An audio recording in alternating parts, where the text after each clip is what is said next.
안녕하세요. 김토리쌤과 함께하는 2024년 손해보험 설계사 등록시험 공통편 20분 정리 26번부터 33번까지 함께 보도록 하겠습니다. 김토리쌤. 손해보험 법규와 약관 보도록 할 건데요. 먼저 계약 관계자에 대한 이야기가 나오는데 우리 계약 관계자는 이렇게 계약회사, 보험계약자, 피보험자, 그리고 보험수익자 네 가지로 구분하고요. 보험회사는 약관의 교부 및 설명 의무, 증권을 교부해야 되고 그리고 가장 중요한 보험금 지급 의무를 가지고 있고 만약에 고객 같은 경우에는 약관을 미교부했다, 약관을 받지 못한 경우에는 3개월 내에 계약을 취소할 수 있습니다. 그럼 이제 계약자, 피보험자, 수익자 보시면은 계약자는 계약 체결의 당사자로서 보험료 납입 의무가 있습니다. 그리고 대리인을 통한 계약도 가능하다.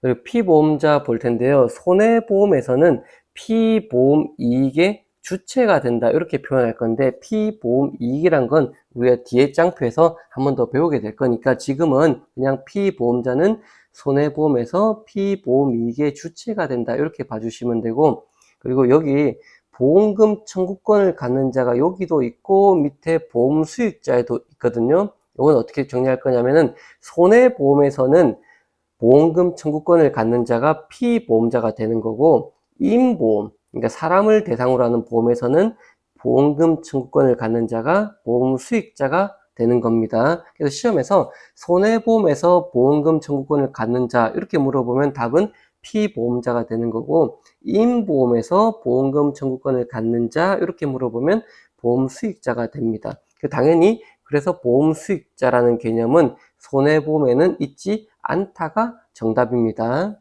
고지 의무 볼게요. 다른 말로 계약 전 알릴 의무라고 하는데 그 말대로 계약이 성립하기 전까지 알려야 되는 거고 틀린 보기로는 계약 중에 언제든지 알리면 가능하다 이런 건 틀린 보기 됩니다. 그리고 이렇게 알릴 때는 구두, 말로 알리는 거랑 문서로 알리는 거 모두 가능하다. 그리고 이 알릴 의무는 누구에게 있냐 물어보면 계약자와 피보험자에게는 있지만 수익자에게는 이런 의무가 없다. 그럼 보험회사는 계약자 또는 피보험자가 이런 고지 의무를 위반했을 경우에는 보험회사는 해지권을 가지게 됩니다. 보험회사가 그런 고지 의무 위반을 한 날로부터는 1개월, 그리고 계약이 성립된 날로부터는 3년 안에 계약을 해지할 수 있는 거고 이 기간들이 경과한 이후에는 보험회사가 계약자 또는 피보험자가 고지 의무를 위반했다 하더라도 계약 해지권을 행사할 수가 없습니다. 그리고 만약에 계약을 하고 있는 중에 어떤 계약자 또는 피보험자의 어떤 상황이 변해서 어떤 고지해야 될 내용이 생기잖아요. 그럴 때는 미고지하게 되면은 그때도 마찬가지로 1개월 이내에 회사는 계약 해지권을 가지게 됩니다. 그럼 이제 피보험 이익에 대해서 보도록 하겠습니다. 피보험 이익의 요건으로는 적법성, 경제성, 확정성이 있는데요. 적법성은 당연하게 탈세, 도박 등은 될 수 없다. 그리고 경제성은 금전으로 산정이 가능해야 되는 객관적 가치를 말한다. 주관적 가치는 될 수 없다라는 뜻이고 우리 시험에는 이 확정성이 종종 나올 텐데 장래의 이익이 확정 가능하면 되냐 안 되냐는 질문이거든요. 그러니까 현재의 이익이 아닌 것도 가능하냐 이 질문인데 확정이 가능하다면 이것 또한 된다가 답입니다.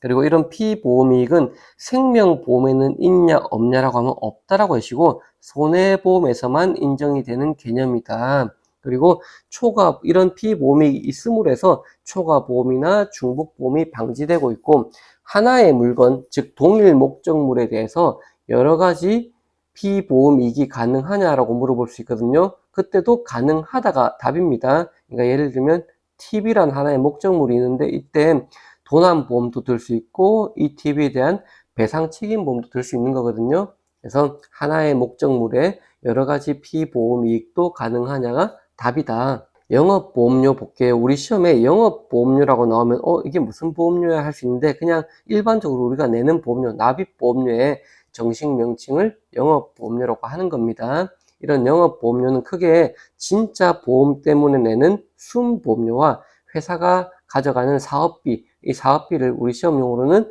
부가보험료라고 부를 거예요. 그럼 다시 이 순보험료는 또 어떻게 나뉘냐면은 위험을 대비하는 위험보험료, 그리고 내 적립금을 쌓아주는 저축보험료로 구분합니다. 그럼 회사가 떼가는 사업비, 즉 부가보험료는 또 어떻게 구분하냐면 신계약비, 설계사 수당 등을 말하는 거예요. 그리고 유지비, 그리고 수금비, 이렇게 구분할 수 있습니다.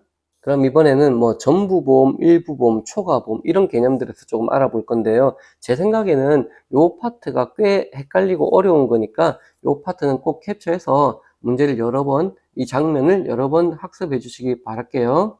먼저 보험가액과 보험가입 금액이라는 개념부터 볼 건데요. 보험가액은 그냥 그 물건의 가격이라고 보시면 되고, 보험가입 금액은 내가 계약을 체결하는 가격이라고 보시면 되거든요.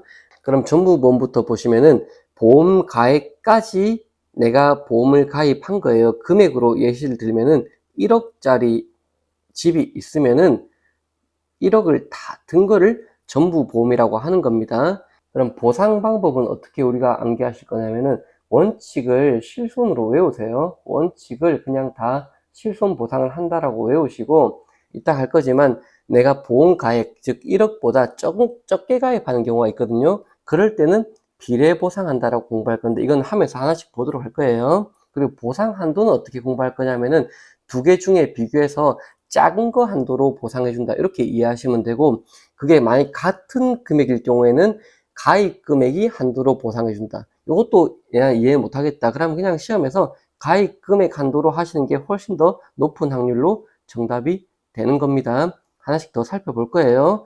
일부 보험은 예를 들면 1억짜리 보험인데, 가입인데 가입 금액이 8천 정도, 그러니까 1억에 못 미치는 경우 있잖아요. 이럴 때는 이제 작기 때문에 비례 보상해 주면 됩니다. 비례 보상. 그리고 작은 거 한도로 보상해 주는 거기 때문에 이게 더 작잖아요. 그래서 가입 금액 한도로 보상해 준다가 되는 거예요. 초과 보험은 내가 만약에 1억짜리 물건인데 2억 이렇게 초과해서 가입하는 거예요. 이때는 항상 원칙이 실손 보상이니까 그냥 실손 보상해 주시면 되고, 작은 거 이 중에 뭐가 더 작아요? 가액이 더 작잖아요. 그래서 가액 한도로 보상해 준다. 이렇게 하시면 되고, 이제 일부 보험과 초과 보험을 여러 개 회사에서 들었을 때 어떻게 되냐, 이런 이야기거든요. 중복보험은 여러 군데 회사에서 1억짜리를 들었는데 이게 합쳐서 보니까 2억이 되는 거예요. 그래서 일단은 얘가 넘어버린 거예요. 그래서 크니까 실손 보상하시면 되는 거예요. 원칙이 실손 보상이니까. 근데 이때는 하나 단어를 더 외워주시는 게 좋아요. 중복보험은 연대 비례라는 보기가 꼭 나올 거거든요. 그럼 중복보험은 연대 비례 보상한다, 이렇게 해주시면 되고, 이 둘 중에 뭐가 더 작아요? 가액이 더 작죠. 그래서 가액 한도로 보상해 준다. 공동보험은 중복보험이랑 똑같이 여러 군데서 드는 건데 같거나 적게 가입하는 거예요. 1억보다 같거나 적게, 이렇게 가입하는 거거든요. 그럼 얘가 더 적어진 거예요, 이제는. 그래서 적은 거 한도니까 가입 금액 한도로 보상해 주는 거고, 적은 거니까 우리 앞에서 적은 거는 비례 보상해 줬잖아요. 그래서 이것도 마찬가지로 비례 보상해 준다. 지금 이 장표가 상당히 헷갈릴 거거든요. 그래서 여러 번 보시면서 앞에 설명 한 두 번 더 들으면서 보시면은 내 머릿속에 잘 이해되시고, 우리 시험용으로는 중복보험이랑 공동보험 위주로 나오니까 이 부분이라도 내가 확실하게 이해해 주시기 바랄게요. 아시겠죠? 그럼 넘어갈게요. 이번에는 손해보험의 법적 특성에 대해서 보도록 할게요. 먼저 성립과 효력을 물어보는 문제가 나오는데, 이거는 계약은 언제 성립합니까? 라고 하면은 우리 계약자의 청약과 회사의 승낙이 있을 때 계약이 성립한다라고 하고, 그러면 효력은 언제 발생합니까? 즉 나는 언제부터 보장을 받을 수 있습니까? 라고 하면 1회 보험료를 받은 때부터 효력이 발생합니다.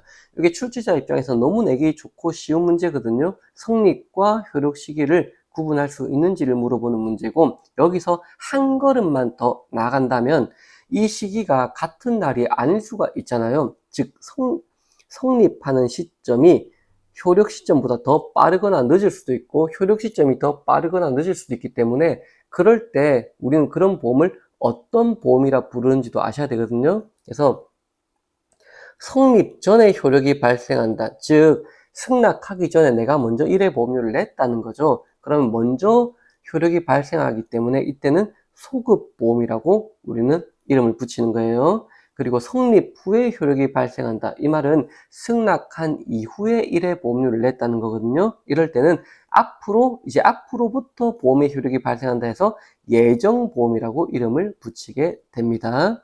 분료식 계약성 볼게요. 분료식 계약성은 우리 시험에서는 일정한 요식이 필요하지 않다가 분료식 계약성의 정의인데 시험용으로는 요식 계약성이다 라는 오답 보기만 주의해 주시면 틀릴 필요가 없는 문제입니다.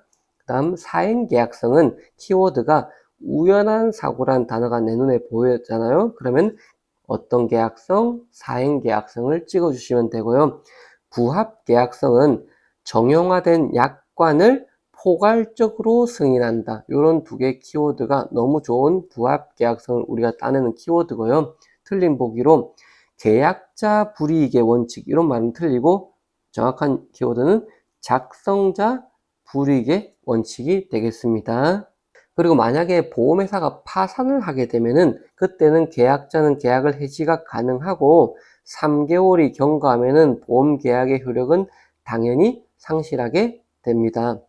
우리 청약 철회 같은 경우는 증권을 받은 날로부터는 15일, 그리고 청약일로부터는 30일 이내에 청약 철회가 가능하고 둘 중에 날짜가 다를 수 있잖아요. 그러면 둘 중에 먼저 도래한 날까지 청약 철회가 가능하다. 약간 계약자에게 불리한 느낌이 들지만 우리가 시험용으로 이 규정은 숙지해서 시험장 가도록 하겠습니다.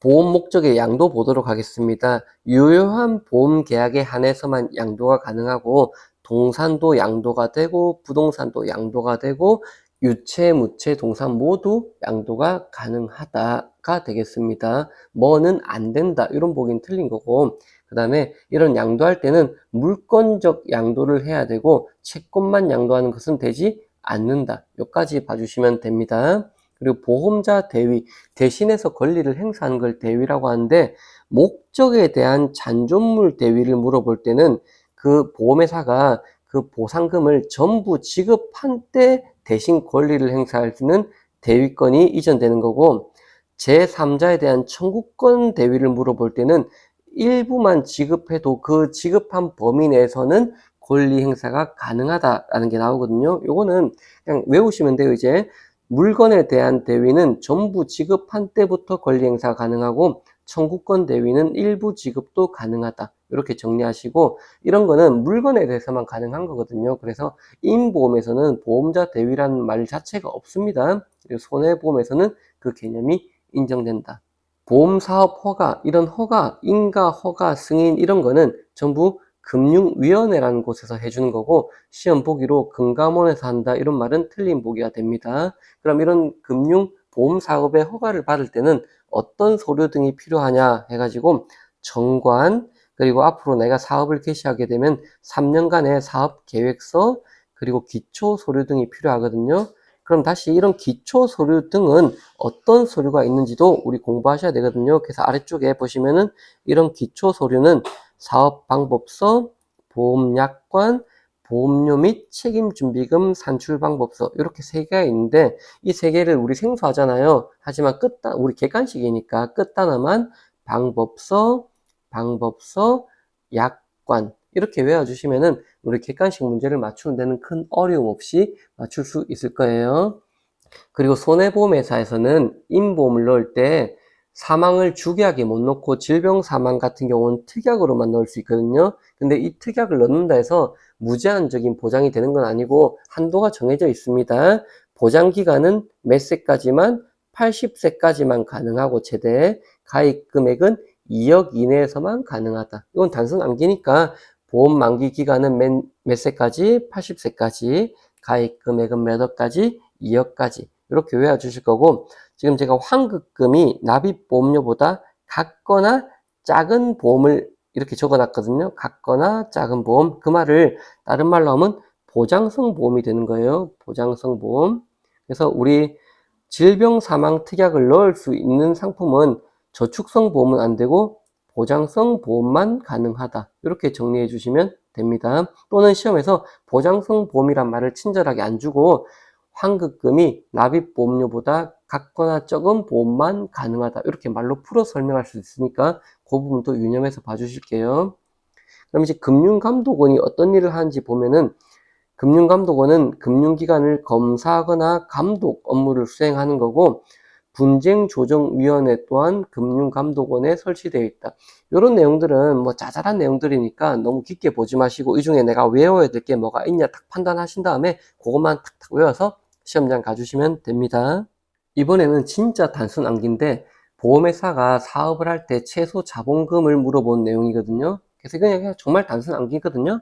보시면은 보증보험회사, 재보험회사 같은 경우는 자본금 300억, 자동차 보험회사 같은 경우는 200억, 그리고 해상보험, 항공이나 운송 마찬가지 150억, 그리고 화재보험, 책임보험, 그리고 뒤에 배울 거지만 상해, 질병, 간병, 우리 3보험이라고 하거든요. 이런 3보험은 전부 100억, 그리고 외국보험회사 30억, 소액전문보험회사 20억인데, 물론 다 외우는 게 제일 좋은데 하나씩 해볼게요. 보증보험은 300억, 자동차 보험은 200억, 그리고 외국회사는 30억, 소액전문회사는 20억, 3위 이렇게 할 수 있고, 그리고 우리 시험에 제일 많이 나오는 거는 화재보험, 책임보험, 그리고 상질간 이 3보험이 100억 이렇게.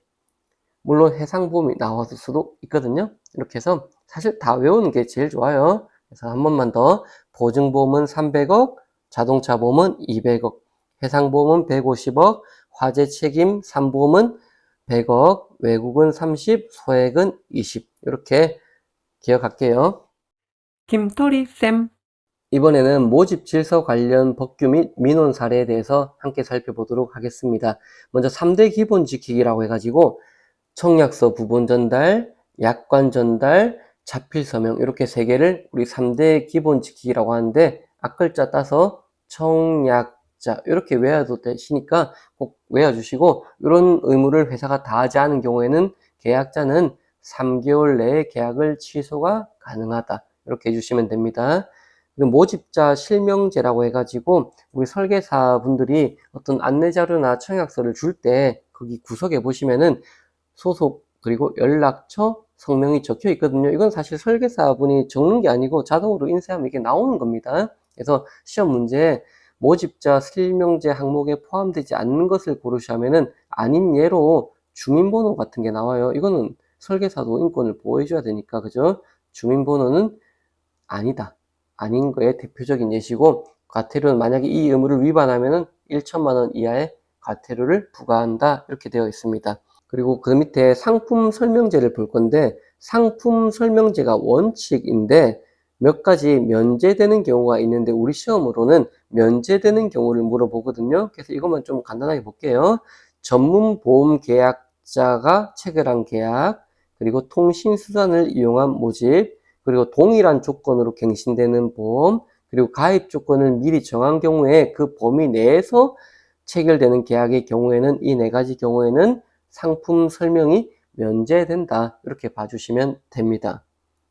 그럼 보험료 영수제도라고 볼게요. 우리 영수증 보험료 받는 이야기를 하는 거예요. 그래서 보험기간이 시작되기 전에 수납하는 게 원칙이고, 뭐 몇 개월 이내 이런 말 있으면 다 틀린 복입니다. 그리고 원칙은 현금 수납이 원칙인데, 단 비가계성, 그래서 가계성 보험 이런 건 오답이에요. 비가계성 보험은 선일자 수표도 가능하고, 선일자 수표를 받은 경우에는 1개월 내에 결제만 원칙으로 하고 1개월이 경과된 경우에는 자동으로 부도 처리한다. 이런 말들이 좀 생소하잖아요. 그죠? 그래서 이런 거는 그냥 키워드 정도만, 전에 받은 게 맞다, 현금 수납이 원칙이다.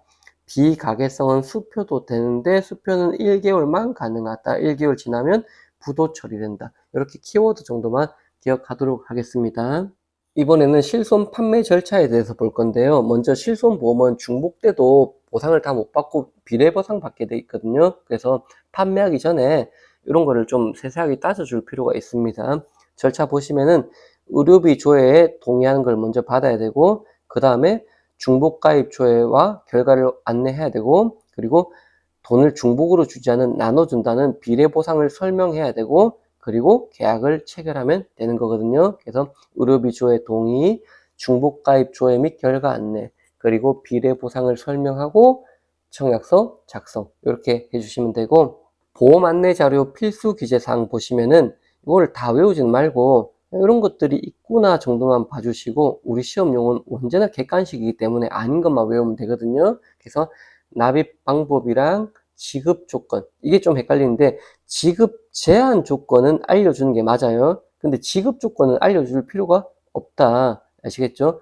안 주는 건 알려주지만 주는 경우는 그냥 어차피 증권에 다 나와 있단 말이에요. 그래서 이런 것들은 필수 기재사항이 아니다. 이렇게 봐주시면 되고, 특별이익 제공 보도록 하겠습니다. 특별이익 제공은 최초 1년간의 보험료의 10% 또는 3만원 중에 적은 금액까지는 선물의 개념으로 인정을 해주지만 그걸 넘어가는 금액에 대해서는 특별이익 제공을 했다라고 봐서 3년 이하의 징역 또는 3천만 원 이하의 벌금에 처하게 됩니다. 그래서 이거는 다 외워주시면 좋아요. 10%, 3만 원, 3년, 3천 이렇게. 그 다음에 모집 금지행위 보실 텐데 요거는 시험에서 뭐 승환계약, 그 다음에 경유계약인데 우자로 되어 있네. 경유계약, 그리고 차별, 그리고 해지를 방해했다. 설계사가 해지를 방해하는 경우도 있거든요. 이럴 경우에는 보험업법에서는 1,000만 원 이하의 과태료, 우리 앞에서 과태료라는 단어가 나왔을 때는 의료기관이 외출 기록이나 이런 거 할 때 300만 원 과태료 있고, 정비업체가 허위 조작했을 때 100만 원 과태료 말고는 우리 과태료는 거의 다 1,000만 원이었거든요. 그래서 그냥 내가 시험장에 이런 게 너무 헷갈리면은 의료기관이나 정비업체 말고는 전부 과태료는 1,000만 원으로 찍겠다라는 마음을 가지고 시험장 가셔도 충분해요. 근데 여기서 한 개만 주의할 게, 금융소비자 보호에 관한 법, 우리 줄여서 금소법이라고 하는데, 금소법이 딱 문제 나오잖아요. 이럴 때는 과태료가 얼마로 바뀌냐면 1억으로 바뀌어요. 약간 꼼수로 정리해 볼게요. 과태료는 그냥 1,000만 원을 찍고 온다고 기억하시고, 그가 금소법이 나왔다. 그때는 과태료 얼마?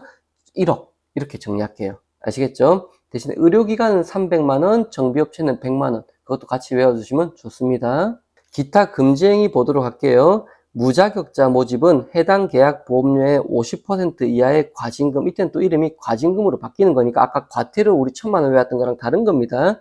그 다음 자기계약이 무슨 말이냐면은 보험 대리점의 경우에 그 대리점 전체 누계 계약의 50% 이상이 자기 설계사들 계약이잖아요. 그럴 경우에는 대리점 등록이 취소되게 되어 있습니다. 그걸 자기계약이라고 하는데, 이런 내용 한 개도 몰라도 그냥 뭐 시험 보기에 몇십 분의 몇십 이래 나오잖아요. 그럼 전부 50, 100분의 50, 100분의 50 이게 맞는 말이에요.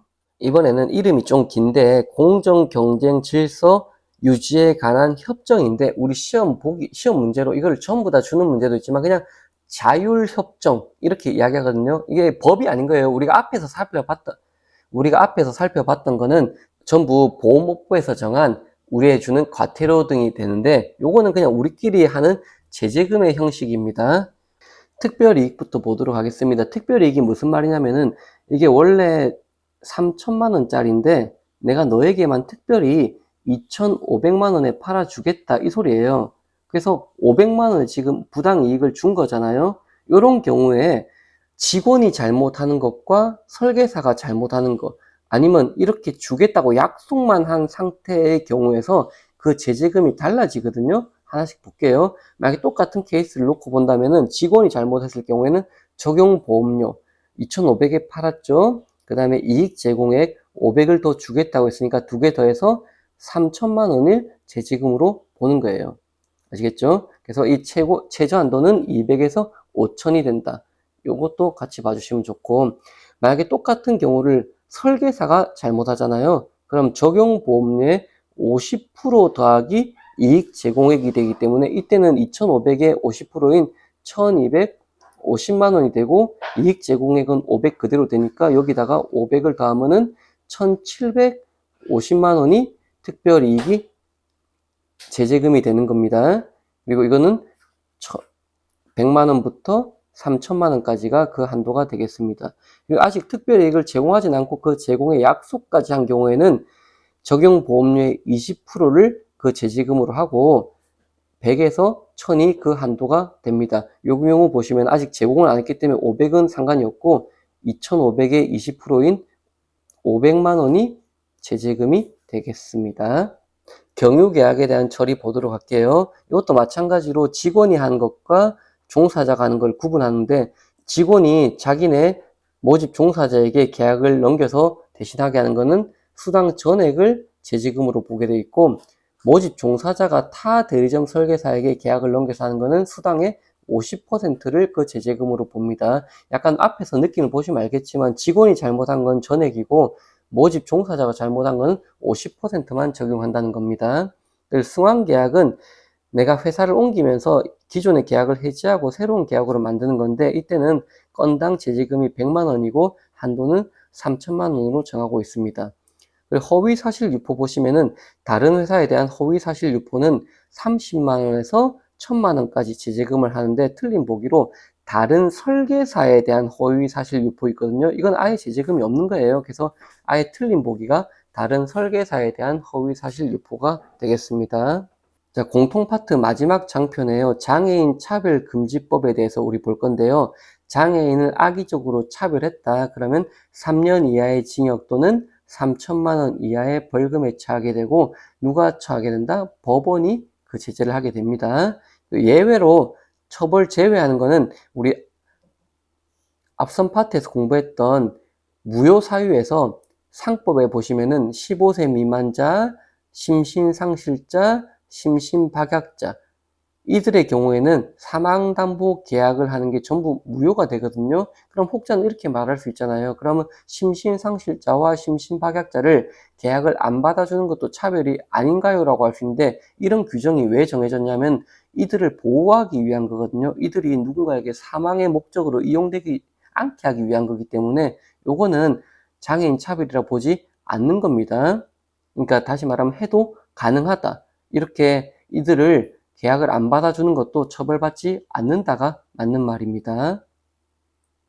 그럼 장애인 차별했을 때 어떤 절차를 통해서 우리가 과태료라든지 이런 걸 물게 되는지 한번 볼게요. 먼저 이렇게 차별하게 되면 인권위원회에서 시정 공고를 하게 되고, 법무부 장관이 시정 명령을 하게 됩니다. 그럼 이런 시정 명령을 이행하지 않았다. 그때는 3천만 원의 과태료를 부과하게 됩니다.